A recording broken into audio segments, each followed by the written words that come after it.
बाबा साहब का अपमान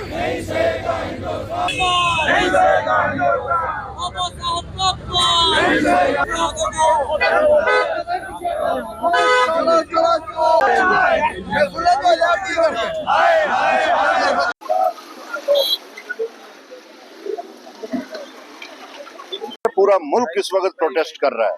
आपने देखा कि इन प्रोटेस्ट के नतीजे में कांग्रेस के 2 कारकुन भी शहीद हो गए।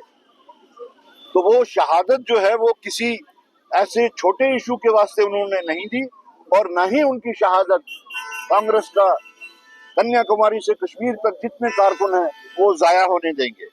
इशू बहुत बड़ा है, इशू मुल्क की सालमियत का है। आज मुल्क की सालमियत खतरे में है। आज मुल्क को जिस रास्ते पर लगाया जा रहा है, जो इश्यूज को वो डाइवर्शन दे रहे हैं, नॉन इश्यूज को वो उभार रहे हैं। आज अगर इन बातों के ऊपर अंकुश नहीं लगाया गया तो आने वाले दिनों में मुल्क में हर किस्म की अफरा तफरी फैलने का अंदेशा है। क्या चाहते हैं? हम यही चाहते हैं कि वजीर दाखिला या तो खुद से इखलाकी जिम्मेदारी समझते हुए इस्तीफा दे दें, वरना वजीर आजम साहब उनको सैक कर दें। राहुल गांधी पे एफआईआर भी लगाए गए। देखिए, जो एफआईआर जो लगा है, जैसे मैंने अभी बोला, ये डाइवर्शनरी टैक्टिक्स, जिस वक्त वो कॉन्स्टिट्यूशन की बहस में कमजोर पड़ गए तो उसमें उन्होंने एक डाइवर्शनरी टैक्टिक्स इस्तेमाल करते हुए बाबा साहब अम्बेडकर का अब शब्द उनके बारे में कहे और गलत तरीके से कहे। जब उसमें वो कमजोर पड़ गए तो उन्होंने एक और डाइवर्शन दे दिया एमपीज के जरिए में। वो जो इन लोगों को, हमारी लीडरशिप को, खड़गे जी हो, प्रियंका जी हो, उनको पार्लियामेंट में घुसने से रोक दिया, और उसके साथ साथ धक्कम धुक्का की गई। आज खड़गे जी जिस उम्र के हैं, उनके साथ में उस तरीके से करना, वो भी जख्मी हुए हैं, उसकी भी ये कंप्लेंट की है। लेकिन जो उन्होंने राहुल गांधी जी के खिलाफ एफआईआर, बेबुनियाद एफआईआर लॉन्च किया है, वो बहुत ही एक घिनौनी साजिश के तहत किया गया है, जिसके तहत वो शायद ये चाहते हैं कि पूरा मुल्क में अफरा तफरी हो। हम उसके खिलाफ भी संगीन अल्फाज में प्रोटेस्ट करते हैं। बीजेपी हाय हाय, बीजेपी हाय हाय, बीजेपी हाय हाय, बीजेपी हाय हाय।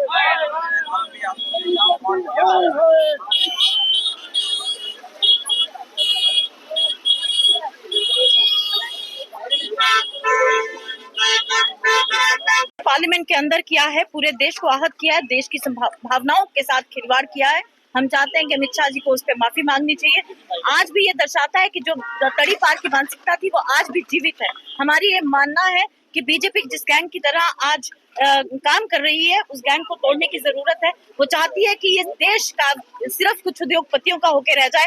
कांग्रेस उसका विरोध करती है। कांग्रेस कहती है कि देश सबका है, गरीब का भी उतना है जितना एक उद्योगपति का है। तो हमारा ये मानना है कि आज जो हालात देश के अंदर इस भारतीय जनता पार्टी ने बना दिए, वो उसे और बिगाड़ना चाहती है, वो कॉन्स्टिट्यूशन के साथ खेलना चाहती है।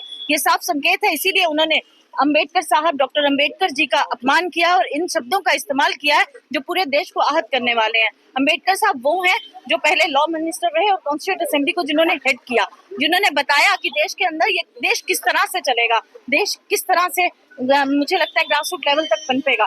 तो आज जिस तरह से हम देख रहे हैं कि मोदी सिर्फ अमित शाह जी को बचाने के लिए मोदी जी ये सब खिलवाड़ कर रहे हैं और एक इस तरह का प्रपंच उन्होंने मनोहर कहानियों का रचा है, इसकी हम कड़ी निंदा करते हैं। आज हम ये चाहते हैं कि अमित शाह को खुद एथिकल और मॉरल ग्राउंड्स पे इस्तीफा देना चाहिए। अमित शाह ने सफाई दी, उन्होंने कहा कि एआई का इस्तेमाल करके उनके बयान को तोड़-मरोड़ कर दिया। देखिए, मुझे लगता है कि पार्लियामेंट के अंदर इतने सीसीटीवी कैमरास हैं कि एक परिंदा भी पर नहीं मार सकता, वहां से जा नहीं सकता। सीसीटीवी कैमरा की फुटेज को सामने लाना चाहिए।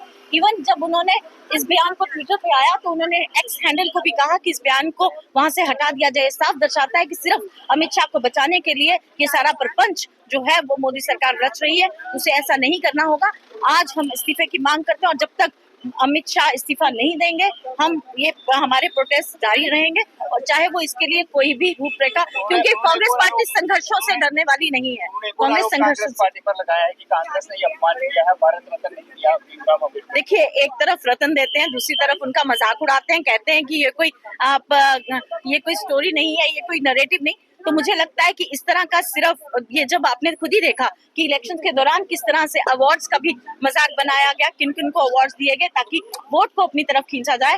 कांग्रेस पार्टी, देखिए, एक अलग विचारधारा के होने बावजूद उन्हें कैबिनेट में शामिल किया था नेहरू जी ने और पहली कैबिनेट का हिस्सा बनाया, उन्हें लॉ मिनिस्टर बनाया, उन्हें ये हक दिए कि वो कॉन्स्टिट्यूशन को फ्रेम करें। तो ये अपने आप में दर्शाता है कि इससे ज्यादा मान सम्मान कोई नहीं कर सकता, जो कांग्रेस पार्टी हमेशा से विभिन्न विचारधाराओं को इकट्ठे लेके और इस देश को ये बताने की कोशिश की कि ये देश विभिन्न विचारधाराओं का है, सबका है। साईओम पावर सिस्टम लाए हैं न्यू ईयर धमाका ऑफर। अब हर एक्साइड नियो भारत और एक्साइड पावर पर पाएं 15,000 रुपए का डिस्काउंट, जबकि एक्साइड नियो पर मिलेगा 5,000 रुपए का कैश डिस्काउंट। साईओम पावर सिस्टम लाए हैं एक्साइड नियो ई रिक्शा, अब नए रूप व स्टाइल में, वो भी पहले से अधिक दमदार। एक्साइड नियो में अब आया है बड़ा डैशबोर्ड, वो भी एंड्रॉयड डिस्प्ले के साथ, USB charger with powerful sound system के साथ, जबकि एक्साइड नियो अब आ गया है लेड एसिड के साथ लिथियम बैटरी में, जो देगा आपको एक बार चार्ज करने पर 130 किलोमीटर माइलेज। 1200 वॉट की पावरफुल मोटर हर चढ़ाई को बनाए आसान।